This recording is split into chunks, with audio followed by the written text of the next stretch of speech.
Bonjour à tous, bonjour à toutes et bienvenue sur la chaîne Happy Prof. Je suis Stéphanie Chauvel. Et je suis Valérie Renaudot. Nous sommes toutes les deux professeurs et formatrices académiques. Alors aujourd'hui, on va continuer un petit peu sur la définition des termes inhérents aux pratiques pédagogiques de l'enseignante, ce qu'on appelle le jargon des profs, avec un épisode numéro 2 sur la différence entre compétences et capacités. On démarre avec la compétence. Allez, c'est parti pour la compétence. Donc une compétence désigne la mobilisation d'un ensemble de ressources, capacités, connaissances et attitudes en vue de résoudre une situation complexe. Une compétence se réalise dans l'action. L'individu met en œuvre sa capacité à agir, il mobilise et combine des ressources de façon pertinente. Alors, les 4 caractéristiques de la compétence, d'après Parlier, la compétence tout d'abord est opératoire et finalisée. C'est une compétence à agir qui est donc indissociable d'une activité. Ensuite, elle est apprise, c'est-à-dire qu'on devient compétent par construction personnelle et par construction également sociale. Ensuite, selon Parlier, elle est structurée, c'est-à-dire qu'elle combine, ce n'est pas une simple addition, c'est une combinaison des savoirs agir, vouloir agir et pouvoir agir. Et enfin, elle est abstraite et hypothétique, c'est-à-dire qu'on ne peut observer directement la compétence réelle, par contre, on peut en observer ses manifestations et ses conséquences.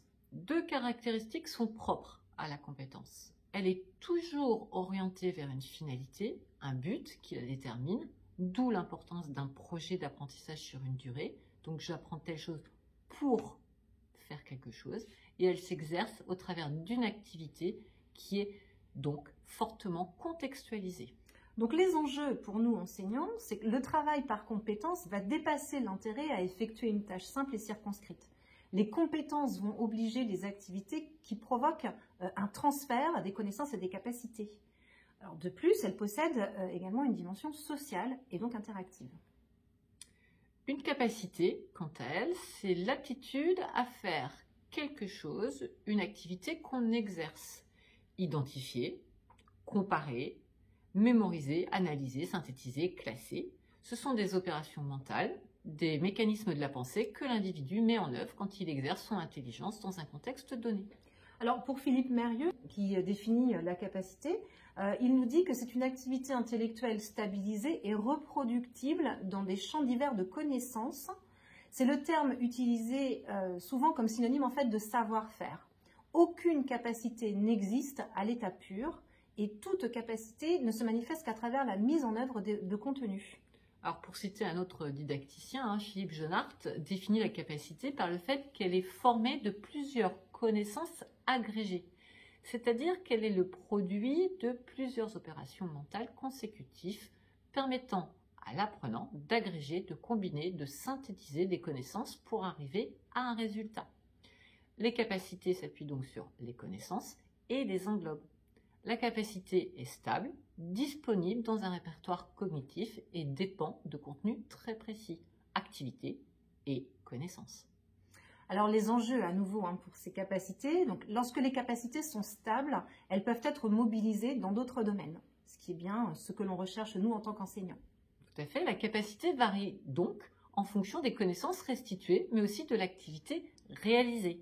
En effet, même si les connaissances sont automatisées et directement restituées dans des situations simples, leur mobilisation est bien plus difficile dans une activité complexe, laquelle nécessite le traitement de plusieurs connaissances, c'est-à-dire de capacités. On peut prendre l'exemple du français. Les élèves connaissent une ou plusieurs règles de conjugaison, ça ce sont des connaissances, et pourtant ils nous disent ne pas toujours être capables de faire les accords de conjugaison dans une phrase lors d'une dictée ou bien lors de la production d'un texte.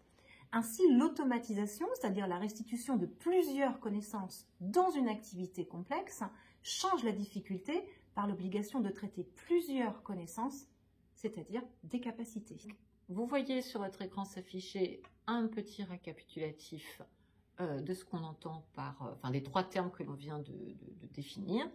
Attitude, qu'on peut reformuler sous forme de savoir-être, capacité, de savoir-faire, et enfin les connaissances. C'est ce qu'on appelle le savoir quand il n'est pas encore acquis par l'élève, le savoir des livres en fait. Et tout ceci, au centre, nous permet à l'élève d'acquérir une compétence, c'est-à-dire de résoudre une tâche complexe. Alors, un dernier exemple. Un dernier exemple en français qui nous paraît assez pertinent et révélateur. Si on prend l'exemple du français avec la compétence écrire, donc la compétence, c'est vraiment produire des écrits variés en s'appropriant les différentes dimensions de l'activité d'écriture. Ça, c'est la compétence attendue. Pour ce faire, on va solliciter des capacités.